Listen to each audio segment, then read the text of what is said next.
తొలగించడానికి వచ్చాను. చెప్పండి, ప్రపంచవ్యాప్తంగా మీరు ఉగ్రవాదానికి దిగడానికి కారణం ఏమిటి? అన్నాడు హర్ష కాస్త ఉద్వేగంతో. ఇది నీకు చెప్పవలసిన అవసరం మాకు లేదు. ఎలాగో వచ్చావు కనుక చెప్తున్నాం.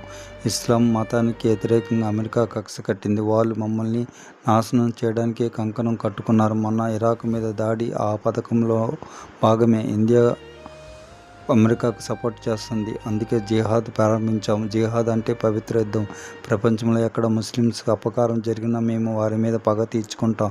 అమెరికా ఇరాక్ను, ఆఫ్ఘనిస్తాన్ను సర్వనాశనం చేసింది. అందుకే అమెరికా దాని మిత్ర దేశాలను వదలం. ఇప్పుడు అర్థమైందో అన్నాడు లీడర్ వ్యంగ్యంగా. అర్థం కాలేదు. అమెరికా వేల మంది చంపితే తప్పన్నారు. మరి సద్దాం లక్షలాది మంది కుర్దులను, షియాలను తన దేశంలో ఊచకోత కోశాడు. వాళ్ళు ముస్లిమ్స్లే. మరి సద్దాంకి శిక్ష లేదా అన్నాడు హర్ష. అదెలా కుదురుతోంది? సద్దాం ఆ దేశానికి అధ్యక్షుడు. వారిని చంపడానికి అనేక రాజకీయ కారణాలు ఉంటాయి. అది అతని సొంత విషయం అన్నాడు లీడర్. అంటే రాజకీయ కారణాలతో చంపవచ్చు అన్నమాట. అమెరికా చేసింది అదే.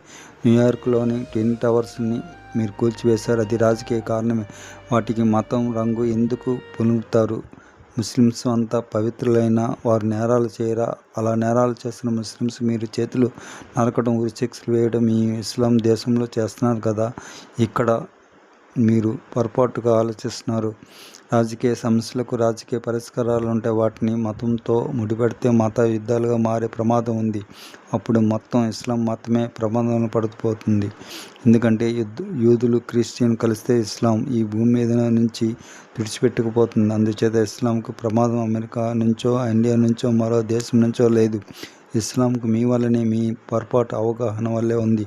ఒక విషయం చెప్పండి, మొత్తం ఇస్లాం మతానికి నాశనం చేయాలని ఏ దేశాలని కుట్ర పన్నుతున్నట్లు మీ దగ్గర ఆధారాలు ఉన్నాయా? ఉంటే చెప్పండి. నేను మీ ఇస్లాంలో చేరి తుపాకీ పట్టి జిహాద్లో పాల్గొంటాను అన్నాడు హర్ష.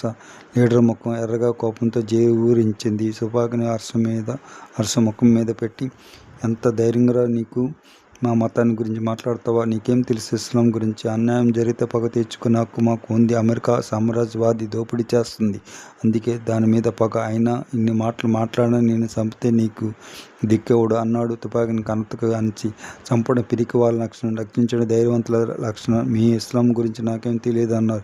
ఇస్లాం శాంతిని కోరే మతం. అహింస సిద్ధాంతం మీ మతంలోనే ఉంది. అది వదిలేసి పగ, హింస ద్వారానే సమస్యల్ని పరిష్కరించుకోవాల్సిన అనుకోవడం అజ్ఞానం అన్నాడు Harsha. Thanks for watching. Please like, share and subscribe VMK Multi Vlogs. Bye bye.